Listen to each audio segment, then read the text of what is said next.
Muy buenos días, amigos. Francisco Antonio Méndez y el programa Economía y Mercado les saludan este miércoles 3 de diciembre del 2025 con 23 grados Celsius aquí en La Julia, Distrito Nacional. 22 graditos, todavía no ha llegado a 23. Fresquecita las mañanas, qué bueno. Diciembre, señores, el mes de las Navidades. Bien, aquí tenemos temas interesantes a nivel local como a nivel internacional. Ustedes saben que estuvo la delegación norteamericana después de las reuniones que se celebraron en Miami, dirigida por el canciller norteamericano Marco Rubio, entre la delegación ucraniana para corregir aquellos 28 puntos de la propuesta que prácticamente era una capitulación y un ultimátum que se había dado y que Trump dijo, tienen que darme una respuesta antes del Thanksgiving. Que Zelensky dio un discurso y dijo, por nada del mundo firmamos eso, estamos dispuestos a perder un aliado, pero no la dignidad, ¿de acuerdo? Bueno, se sentaron, discutieron, redujeron a 19 puntos, 19 o 20. Porque ahí hay temas que son totalmente inaceptables para Europa y para Ucrania. Que justamente los analistas entienden que esas propuestas fueron preparadas, redactadas en el Kremlin y luego salió la filtración de las llamadas entre dos asesores de Putin y el chat entre Witkoff, el enviado de Trump, y aquel asesor especial de Putin, Yuri Ushakov. Entonces, bueno, se llegó a ese punto, Trump muy confiado, dice que se ha avanzado bastante, que bueno, que está esperanzado, y la delegación fue ayer a Moscú, estuvo ayer en Moscú. Witkoff, que ha ido ya 5 veces con esta, y Jared Kushner, el yerno de Donald Trump, el esposo de Ivanka, que había sido su enviado especial para el Medio Oriente en su primera gestión y asesor de qué sé yo qué cosa en su gobierno. Ahora él no tiene funciones, digamos que específicas, pero es una persona de extrema confianza, trabajó en el acuerdo del Medio Oriente, de Gaza. Lo ha asignado, ya que se sale el lío con Witkoff, que se ve que está trabajando más para Rusia, del lado norte ruso, que para Estados Unidos, hasta asesorando cómo tratar para elevarle el ego a Donald Trump, y cuando tenía que llamar Putin para que suspendieran aquello de los misiles Tomahawk. Todas esas cosas salieron y se incluye en la conversación entonces a Jared Kushner. Se dice que por detrás también anda J.D. Vance, el vicepresidente. El hecho es que fueron a Moscú, no llegaron a ningún acuerdo, lo dejó esperando 3 horas, duraron unas 5 horas reunidos. Obviamente Putin no está de acuerdo con nada que no sea la capitulación de Ucrania, que entregue el territorio, el ocupado, que reconozca de hecho esos territorios como rusos, Crimea, los que no ha logrado ocupar, que se los regalen, se lo pongan en bandeja de plata también, que es como un 20% del Donbass, 20-25%, así es muy bueno. Que Ucrania reduzca sus efectivos militares, él sí lo puede aumentar, Ucrania no. Que no puede no puede entrar a la OTAN, que no puede ampliar su capacidad militar, y ya Ucrania se ha convertido realmente aún hasta produciendo sus armamentos en una potencia en términos de drones, y eso compite quizás con China hasta allá el extremo, y en todo ese tipo de situaciones. O sea, totalmente inaceptables las situaciones, lo propuesto. Pues ayer dice no llegaron a ningún compromiso, ahorita vamos a conocer algo de eso. Y continuando con el aspecto internacional, Trump en una reunión en la Casa Blanca, porque tiene el tema candente de su secretario de guerra, el señor Pete Hegseth, que estuvo aquí, que está siendo acusado de crímenes de guerra porque por los ataques a los botes que se han venido haciendo, y en este particular caso, en una denuncia que salió en el Washington Post, que hablábamos ayer, que ordenó rematar a los que quedaron ahí. Ya van más de 80 muertos. Entonces hay una incoherencia entre esas políticas que pregona la Casa Blanca, que propugna el presidente Trump, y el indulto que acaba de hacer a Juan Orlando Hernández, condenado en los tribunales de Estados Unidos federales a 40 y pico de años. Entonces, ¿con qué se come eso? Para una cosa sí, para otra no. Entonces, muchas de esas cosas, obviamente, el Congreso, el Senado está presionando, se está hablando mucho, eso está sonando en la prensa. El tema Epstein ha salido de circulación porque estos los han copado, estos temas importantes. Y recuérdese que está obligado el Departamento de Justicia a entregar, a dar todas las informaciones. Deben estar redactándolo para ver qué se pone y qué no se pone. Bien. Entonces eso a nivel internacional. Adicionalmente habló, ahorita lo comentaremos, de que va a atacar próximamente a Venezuela y que quizás no solamente a Venezuela, sino hasta Colombia, porque por ahí se produce cocaína. Bueno, ya usted sabrá cómo es que está el mundo y cómo es que desde Estados Unidos el emperador Trump decide y hace y pone, y ya no hay que apelar al Congreso, ya no hay que pedir autorización para agredir a ningún país ni declararle la guerra. Todo es ahora, se declara que son narcos y ahora ya todo pasa por ahí. Esos temas están siendo debatidos muy fuertemente en los Estados Unidos porque no todo el mundo los compra. Se da cuenta que es un exceso autoritario y con un control total del Senado y de la Cámara de Representantes, pues no hay check and balance, no hay contrabalance. Y se está haciendo lo que el señor Trump diga y lo que desee, lo que le parezca. Y obviamente eso está teniendo sus repercusiones. Vimos aquellas elecciones. Ayer le decía, había unas elecciones en el distrito número 7 de Tennessee, un lugar totalmente republicano, en donde Trump había ganado con 22% por encima de Kamala. Y el candidato republicano ayer logró obtener esa votación, ganó, pero las encuestas daban un cabeza con cabeza, 48-46, sin embargo ganó con 8% por encima, un 53-45, por ahí, según los últimos recuentos que pude haber visto, que yo chequeé. ¿Pero qué significa eso? Que haya ganado con 8% de ventaja es mucho, muchísimo. Pero eso es relativo. Es mucho, claro que es mucho. Pero cuando lo comparas con lo que ganó Trump hace un año, en noviembre del año pasado, que ganó con 22 puntos, es una pérdida de 15%, casi un 75%. Entonces eso ha puesto en pánico y obviamente tenía en pánico al partido porque también podía haber perdido. Y ahí si hubiera sido peor aún la cosa, como pasó en New Jersey, como pasó ¿dónde fue? En Wisconsin creo que era que hubo, donde hubo la otra votación. New Jersey y bueno, no importa. Y en muchos otros sitios que perdieron abrumadoramente. Entonces, hay proyecciones ya de que para las elecciones de noviembre, adelantadas, ahí se seleccionan como 400 escaños. Posiblemente, si va la cosa como está viéndose ahí, en eso que resultó ayer, un distrito totalmente donde no debieron ni siquiera molestarse los demócratas en participar, que era un paño con pasta, proyectan que hasta 43 asientos en la Cámara de Representantes podían obtener por encima de lo que hoy tienen los demócratas. Pero, como se dice, es un juego suma cero. Para yo obtener 43, tengo que habértelos quitado a ti. Y obviamente tendrían un control abrumador en la Cámara de Representantes. Y ya eso implica juicios políticos, sentar a los funcionarios, hacerles todo ese tipo de situaciones. Y obviamente eso tiene la política norteamericana en ebullición. Ahorita entraremos y conoceremos cosas relativas a eso. En cuanto aquí, a la República Dominicana, el tema desde el domingo, hoy es miércoles, ¿verdad? Hoy es miércoles, como decía un anuncio de una famosa radio.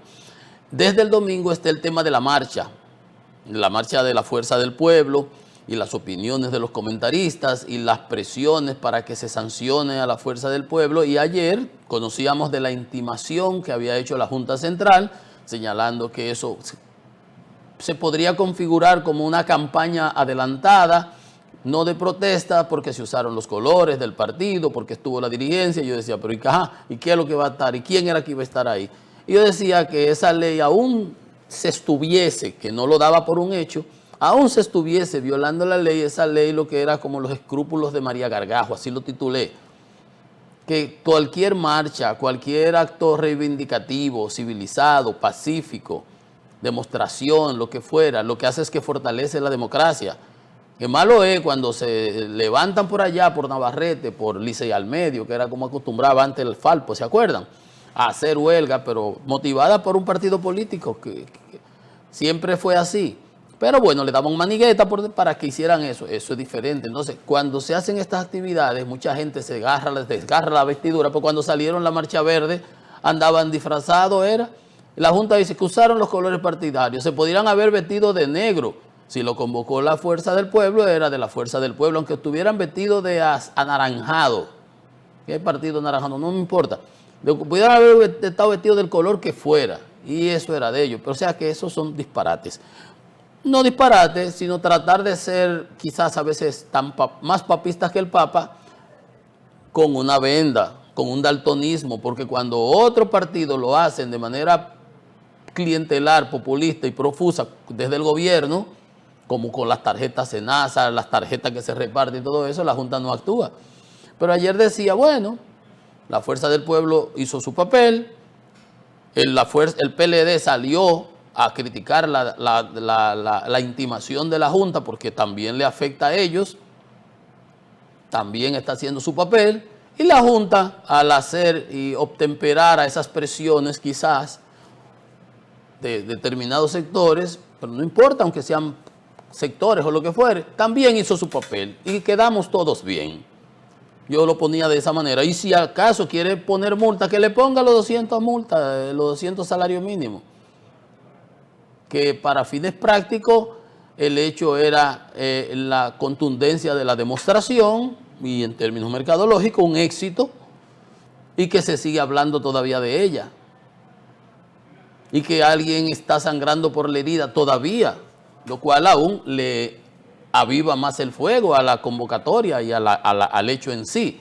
Entonces, que quien ganaba al final del día era el partido que la había convocado, que era la Fuerza del Pueblo. Sin embargo, yo lo daba por un hecho cumplido. No, la Fuerza del Pueblo le respondió como quiera a la Junta Central y le argumenta que no es verdad, como parecido a lo del PLD, que es un exceso, que no es verdad que ellos han violado nada, que está facultado, que la Constitución lo garantiza, y por allá María se va y le hacen una respuesta, dice, Fuerza del Pueblo exige a la Junta retirar la advertencia por propaganda y niega que haya violado la ley electoral.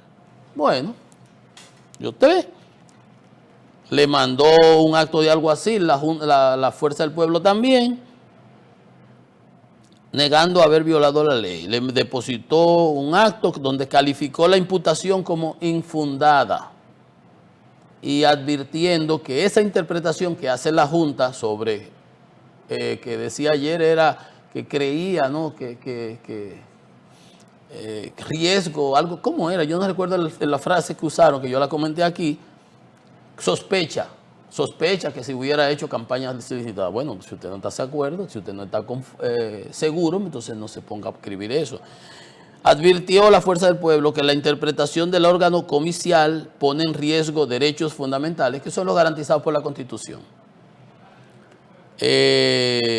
Sostiene el partido que lo organizó, la Fuerza del Pueblo, que la marcha fue una manifestación ciudadana amparada por los derechos de reunión y libertad de expresión que están garantizados por la Constitución, y que no incluyó promoción de candidatos ni llamados al voto.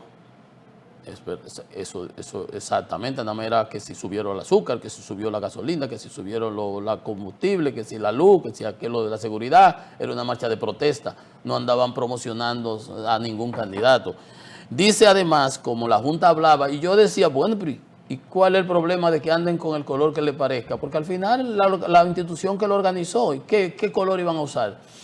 Dice la Fuerza del Pueblo que el uso de colores, símbolos y consignas no constituye propaganda anticipada.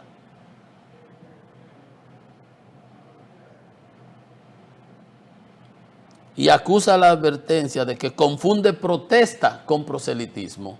Y eso es importante porque deja planteada su posición. Bueno, junta, esto nosotros lo hicimos, no hemos violado nada, no es verdad que si queremos hacer otra, no la vamos a hacer por esta intimación y por esta amenaza. Que decía que la Fuerza del Pueblo tenía que armonizar su conducta a la normativa. Ellos entienden que están en la normativa que constitucionalmente se le garantiza. Dice que la advertencia genera incertidumbre jurídica y es un precedente para limitar la participación política. Yo decía en mi primer comentario, el primer día, cuando oía a los comentaristas analizar el tema, digo, pero ¿y cuál es el problema si esto es más simple de la cuenta? Uno decía que Leonel debió hablar de inteligencia artificial, de astrofísica, del viaje a la luna, de la longevidad del cangrejo y qué sé yo, cuántos temas más. Y que Leonel, como hablando de un pollito, de unas babichuelas, y bueno, está hablando de lo que la gente quiere oír. Pero yo decía, bueno, que si fue gente, que si no fue gente. Eso es más sencillo de la cuenta. Usted agarra y convoca para el 10 de enero, después que pasen la fiesta, una marcha también. Y hace la suya a la PRM, y después el 20 de diciembre, no, el 21 del Día de la Virgen, cualquier otro día la convoca el PLD y hace su marcha también. Y vamos a estar todos felices, y vamos a mirarla por televisión, y la vamos a ver, y se va a gozar mucho, y el carnaval sigue. Y no hay que andar rasgándose las vestiduras, porque al final del día, como les decía ayer, no es más que los escrúpulos de María Gargajo. Hay cosas, violaciones a las leyes, a la Constitución, a todas esas cosas que se hacen y la Junta ni reacciona. Y entonces, porque una marcha, con una cosa, y por presión, entonces salir con eso. No, y los comentarios y los que critican. Yo decía, cuando salieron con la marcha verde, todo el mundo, la corrupción y eso, todo el mundo sabía quién estaba detrás, que al final del día usufructuó. Y si quiere un ejemplo más simple, palpable y sencillo, inequívoco, veamos dónde están todos los dirigentes de la marcha verde. Juan Bolívar, embajador en México, estuvo en España. Lozano, el encargado de migración. El de compra y contrataciones de la marcha verde. Y un paquete de comunicadores y periodistas están todos en la administración pública. Todos, todos. O sea, esos son los escrúpulos de María Gargajo. Entonces, ahí está la posición de la Fuerza del Pueblo. No hemos violado nada, dicen ellos. Es constitucional lo que hemos hecho. Retiren eso.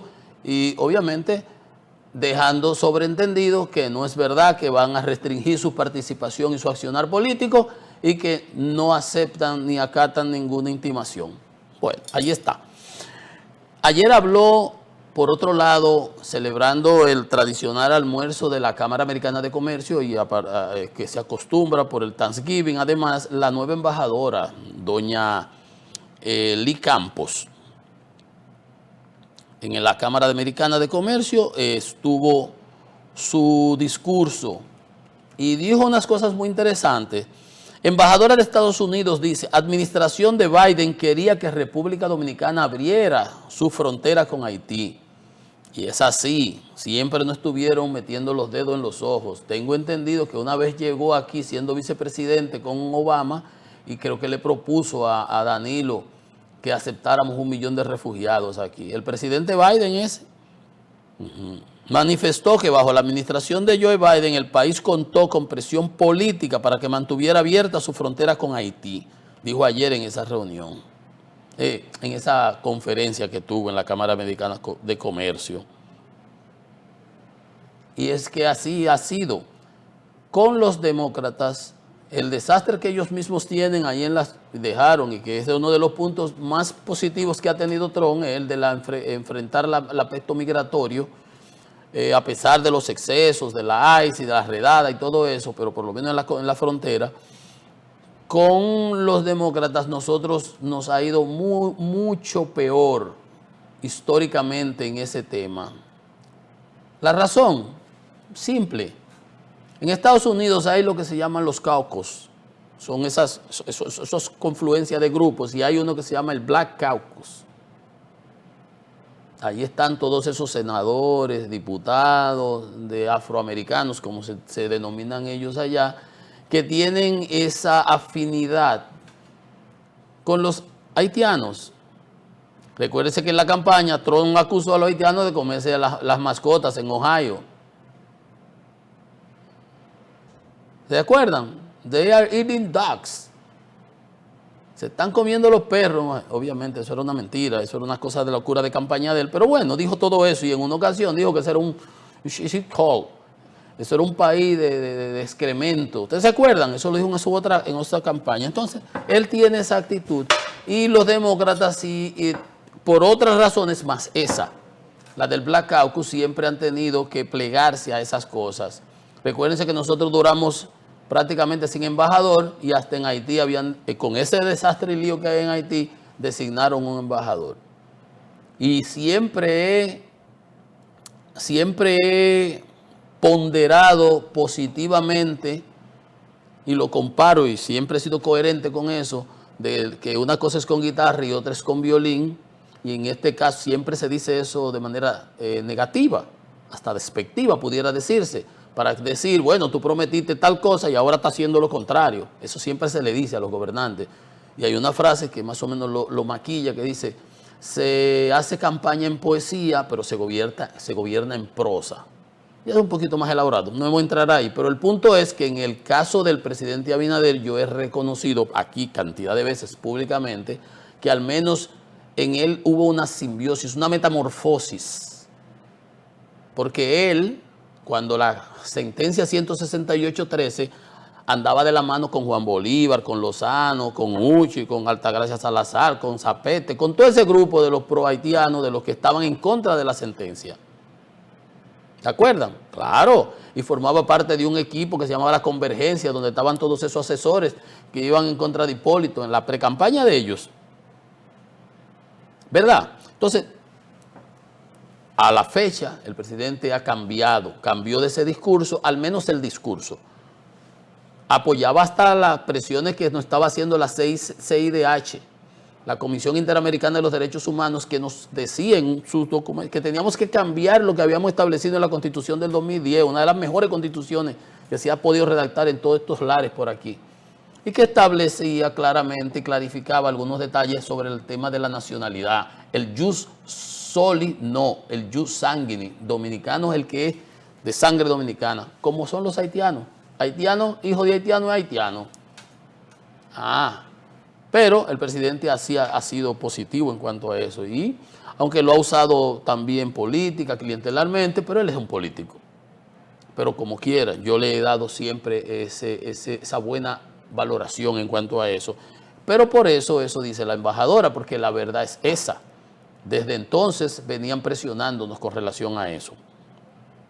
Entonces, yo saludo y qué bueno que ella da otros aspectos, los comento ahora. Dice que asumirá el compromiso de buscar soluciones para devolverle la estabilidad al vecino país, mientras no sea queriéndonos cargar a nosotros, como quería esa administración, y no solamente de administración, porque esa es una política del Departamento de Estado, y los Estados Unidos tienen políticas de largo plazo, intereses, y posiblemente no siempre, y tampoco tienen por qué coincidir los de ellos con los de nosotros. Ahora, lo que nosotros siempre tenemos que tener pendiente y claro, y siempre lo he dicho, es cuáles son nuestros intereses y enrocarnos.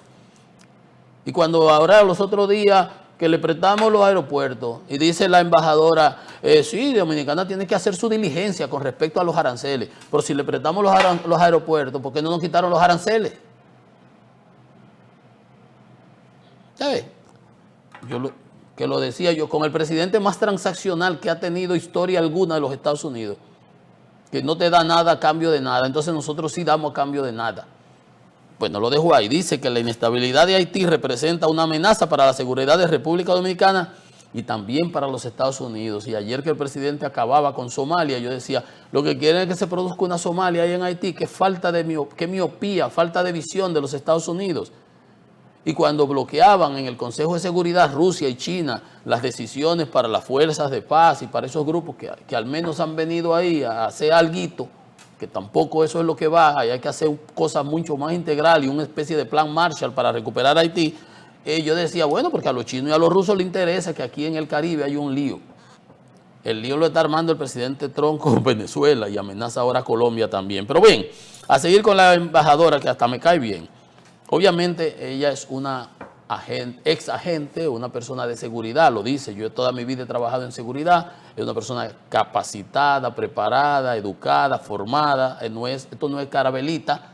Y obviamente ella va a tratar de decir las cosas diplomáticamente que mejor nos caigan. Bueno, y lo aplaudimos. Sabemos que ella está allá y nosotros estamos aquí. La meta sería que los haitianos puedan vivir y disfrutar de su país, uno que sea pacífico y seguro. Totalmente de acuerdo con la embajadora norteamericana. Agradeció los esfuerzos y la labor del presidente Abinader en la lucha contra el narcotráfico y el lavado de activos.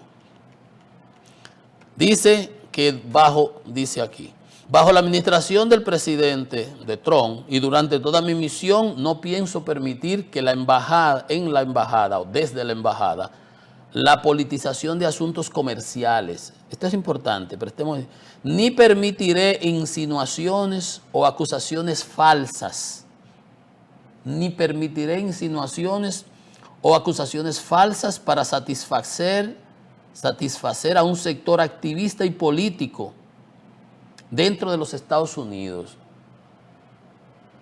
Yo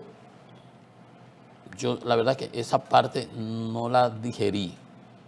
O sea, no permitirá insinuaciones ni declaraciones, acusaciones falsas para favorecer un sector activista político dentro de los Estados Unidos. ¿A quién que se está refiriendo? ¿A los demócratas? ¿A algún demócrata en particular? ¿A quién? Esa parte a mí me dejó muy confuso. Yo dije, déjame ver. No, pero no era aquí en el país, es allá, a lo interno de los Estados, dentro de los Estados Unidos, especificó ella. Respeta la soberanía y los valores de las prioridades de República Dominicana. Qué bien, embajadora. Fíjese usted que tenemos un tribunal constitucional que no respeta eso. Ahora, antes sí lo teníamos. Ustedes no ven lo que acaban de pasar, un mamotreto de sentencia ahí del asunto de los homosexuales. Y andan por ahí aplaudiendo muchos.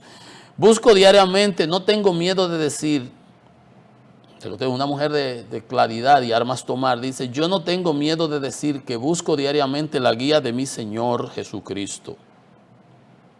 Y me encanta que este sea un país lleno de personas que aman a Dios y lo honran. Nuestros valores cristianos compartidos se traducen en valores comunes de libertad económica y una búsqueda de paz y seguridad. Dice que todavía no ha podido viajar fuera de la ciudad, pero que ha ido a la zona colonial, que ha visitado las iglesias, que estuvo hasta en un culto evangélico, que estuvo en la catedral, que va todos los domingos a misa, que va a diario, déjame ver, las mañanas, he aprovechado las tranquilas mañanas para asistir a misa diaria, casi todos los días, entre semana y los domingos. Y fue a un servicio evangélico también. Ella va a ser una gran embajadora, presumo yo, al igual que aquella embajadora que estuvo aquí anteriormente. Cuando Trump, por cierto, enfatizó que gran parte de su carrera, esta parte es importante porque lo cortés no quita lo valiente y todas esas cosas bonitas vienen con una envoltura y un lacito. Para que aquí no nos confundamos, yo le decía, ella está en su posición y nosotros en la nuestra, y qué bueno que confluyan nuestros valores, nuestros intereses sean comunes. Y no tenemos que culipandiarnos así como en algunas cosas, pero saber claramente que ella representa una administración, ella representa su país y tampoco nos podemos ir con el amague. Campos, la señora embajadora, enfatizó que gran parte de su carrera ha sido enfocada en la seguridad nacional, la aplicación de la ley y el combate contra los crímenes financieros. Fíjense, crímenes financieros, aquí hay lavado de dinero.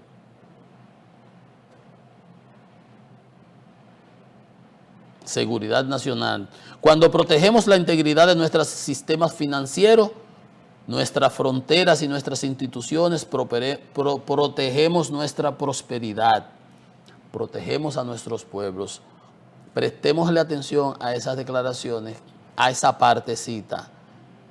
La integridad de nuestros sistemas financieros. La Superintendencia de Bancos aquí hace un gran trabajo, pero cuando ella habla de eso, está hablando fundamentalmente de lavado y de gente aquí que juega a la cucaramácara y se involucra con dólares. Cuando hay dólares de por medio, está el FBI detrás, respirándole aquí en el cuello, aunque usted no lo crea. Como dice aquí, aunque usted no lo crea, de Ripley. Entonces, fíjense ustedes,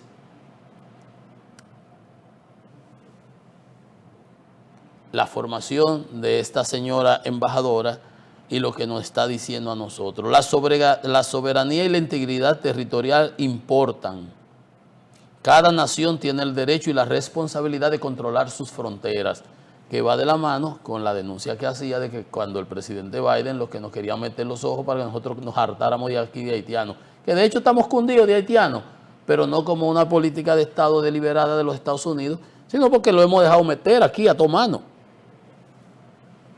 Pero por suerte en esta situación nosotros podemos trabajar juntos, de la mano, y como ella dice, ayudar a que, y el presidente ha sido coherente en todas las instituciones, organismos internacionales, en todas las reuniones, exigiendo a la comunidad internacional que se involucre a resolver el problema de Haití, que no es nuestro problema, que sí podemos contribuir de la mejor manera posible, porque para llevar ayuda militar, ayuda humanitaria y todo eso, nosotros hemos prestado el aeropuerto de aquí y los puertos de aquí porque los de Haití no sirven. Aquí el de María Montés de Barahona. O sea que es importante y vamos a ver y le damos la bienvenida. Ya ella se ha movido bastante, ella va a seguir activando, pero ahí está su carta de presentación, vamos a decir, su debut en sociedad. Unas cosas son las que ella hace privado, al presidente, con los grupos que se reúnen aquí y allá, pero aquí ella acaba de presentar una radiografía. Recuerden esta parte que le dije: fortalecimiento del sistema financiero, seguridad nacional. Parece que ahí hay un trompo embollado a la cual la embajada le va a dedicar, y ella personalmente, que es una ex oficial de la CIA, la atención. Algo hay por ahí debajo. Vamos a una pausa, que estamos en Economía y Mercado.